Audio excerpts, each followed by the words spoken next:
Di suatu masa, ketika dunia dipenuhi dengan kekacauan di mana-mana, pemimpin zalim berkuasa, peperangan terjadi di mana-mana, dan umat Islam terpecah menjadi kelompok-kelompok yang saling bertentangan.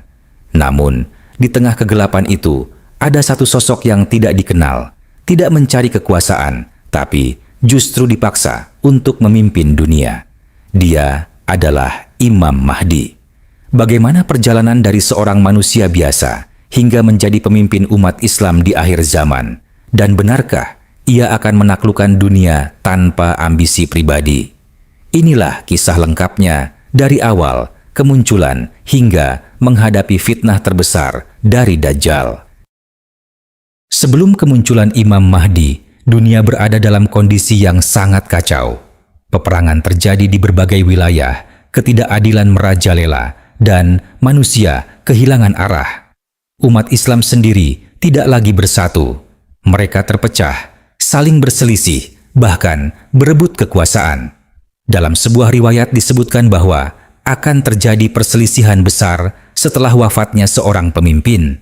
Belum diketahui pemimpin mana yang dimaksud, tapi ada beberapa ulama yang mengatakan kalau pemimpin yang dimaksud itu adalah Raja Arab Saudi.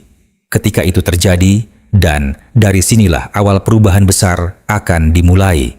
Namun, tidak ada yang menyadari bahwa di tengah kekacauan itu ada seorang calon pemimpin besar yang sedang hidup di antara mereka. Imam Mahdi bukanlah sosok yang haus kekuasaan. Ia bukan raja, bukan jenderal besar, dan bukan pula tokoh terkenal. Nama aslinya adalah Muhammad bin Abdullah. Ia adalah keturunan Nabi Muhammad dari jalur Fatimah. Dalam banyak riwayat disebutkan bahwa ia hidup seperti manusia biasa, tidak dikenal luas, bahkan mungkin diabaikan. Dan yang menarik, ia sendiri pun sebenarnya tidak menginginkan kepemimpinan itu. Namun, takdir berkata lain. Suatu hari akan ada sekelompok orang soleh yang mulai mencarinya. Hal itu karena mereka sudah mengetahui tanda-tanda yang disebutkan dalam hadis, dan mereka juga sangat yakin bahwa inilah orangnya. Peristiwa besar itu terjadi di kota suci Mekah, di tempat paling mulia di bumi, yaitu di antara Ka'bah. Imam Mahdi didatangi oleh orang-orang yang memaksanya untuk menerima baiat. Akan tetapi, ia justru menolaknya berulang kali. Namun, mereka tetap bersikeras. Dan setelah melalui pembicaraan yang cukup panjang, akhirnya Imam Mahdi pun bersedia untuk dibaiat. Dan proses pembaiatan pun dilakukan di antara Rukun Yamani dan Maqam Ibrahim. Di momen itu, segalanya berubah.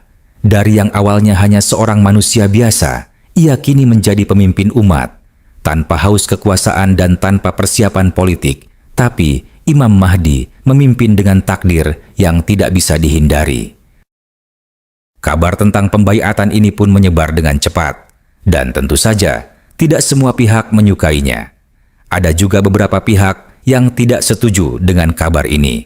Orang yang tidak setuju dengan pembaiatan ini pun membentuk sebuah pasukan besar yang dikirim untuk menghancurkan Imam Mahdi. Pasukan yang dikirim untuk menghancurkan Imam Mahdi bergerak dari arah Syam menuju Makkah. Namun, ada sesuatu yang luar biasa terjadi. Saat pasukan itu sampai di sebuah wilayah bernama Baida, tanah yang mereka lewati tiba-tiba terbelah. Seluruh pasukan yang dikirim untuk menghancurkan Imam Mahdi pun jatuh ditelan bumi tanpa sisa. Peristiwa ini menjadi tanda besar bahwa Imam Mahdi bukanlah pemimpin biasa. Setelah kejadian itu, kemudian datanglah pasukan Imam Mahdi dari arah timur. Ada beberapa ulama yang meyakini bahwa arah timur yang dimaksud adalah wilayah timur Jazirah Arab, khususnya wilayah Khurasan. Perlu diketahui bahwa wilayah Khurasan meliputi wilayah Iran Timur Laut, Afghanistan Barat, dan Asia Tengah. Mereka membawa panji-panji hitam. Pasukan ini dikenal kuat, terlatih, dan penuh keyakinan. Mereka datang bukan untuk melawan, tapi untuk mendukung. Mereka kemudian juga ikut berbaiat kepada Imam Mahdi. Dan sejak saat itu, kekuatan umat Islam mulai bangkit kembali. Dari yang awalnya tercerai-berai, kini mulai bersatu di bawah satu kepemimpinan. Dalam perjalanan kepemimpinannya, Imam Mahdi tidak langsung menaklukkan dunia dengan peperangan besar-besaran. Namun, ia justru memulai dengan sesuatu yang lebih penting, yaitu persatuan. Wilayah-wilayah yang sebelumnya terpecah, kini sudah mulai bersatu dalam satu bendera dan satu pemimpin. Dengan hal ini, maka Imam Mahdi telah membawa masa di mana kekhalifahan Islam yang sudah lama mati telah berdiri kembali. Konflik internal mulai mereda, penguasa zalim mulai tumbang, keadilan ditegakkan, dan hukum dijalankan dengan benar. Dan perlahan, dunia Islam telah kembali menjadi satu kekuatan yang besar. Ini bukan hanya kemenangan militer, tapi juga kemenangan moral dan spiritual. Namun ujian belum berakhir. Tak lama setelah penyatuan wilayah-wilayah Islam, akan ada ujian yang lebih berat lagi, yaitu akan terjadi perang besar antara kaum muslimin dan kekuatan besar dunia. Beberapa ulama menyebutnya sebagai pasukan Rum atau pasukan Barat yang saat ini termasuk benua Eropa. Dan perang ini dikenal sebagai Malhamah Kubra. Ini bukan perang biasa, ini adalah pertempuran dahsyat dan terbesar di akhir zaman. Banyak yang memprediksi peristiwa ini akan terjadi di negara Syam, atau yang saat ini bernama Suriah. Perang maha dahsyat ini terjadi sebelum munculnya Dajjal dan turunnya Nabi Isa alaihi salam. Karena skalanya yang sangat besar, sehingga banyak sekali korban-korban berjatuhan dari kedua sisi. Namun pada akhirnya, kaum musliminlah yang akan meraih kemenangan. Dan hal inilah yang akan menjadi titik balik besar dalam sejarah dunia.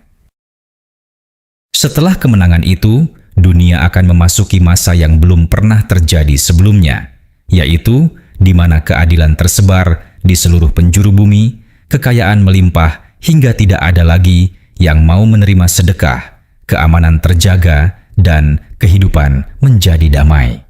Inilah masa di mana bumi dipenuhi keadilan setelah sebelumnya dipenuhi kezaliman. Namun di puncak kejayaan itu, muncul satu lagi ujian terbesar dalam sejarah manusia. Ujian yang belum pernah terjadi dari Nabi Adam hingga saat ini. Ujian tersebut adalah fitnah Dajjal. Dajjal merupakan sosok manusia pembohong besar dan pembawa fitnah terbesar di akhir zaman yang akan muncul menjelang kiamat. Ia datang dengan kekuatan yang luar biasa, yaitu menipu manusia, mengaku sebagai Tuhan, dan membawa fitnah yang sangat dahsyat. Imam Mahdi yang menjadi pemimpin umat Islam mengajak kaum muslimin untuk menghindari Dajjal dan bertahan sambil menunggu kedatangan Nabi Isa alaihi salam. Singkat cerita, tak lama kemudian Nabi Isa akan turun ke bumi. Dan inilah momen di mana Dajjal, sang pembawa fitnah terbesar, akan dibunuh oleh Nabi Isa. Kisah Imam Mahdi bukan hanya tentang peperangan atau kekuasaan, tapi juga tentang bagaimana Allah mengangkat seorang yang tidak dikenal berubah menjadi pemimpin dunia dalam waktu satu malam. Jika kamu ingin tahu kelanjutan kisahnya tentang turunnya Nabi Isa dan kehancuran Dajjal, pastikan kamu subscribe dan ikuti terus channel ini.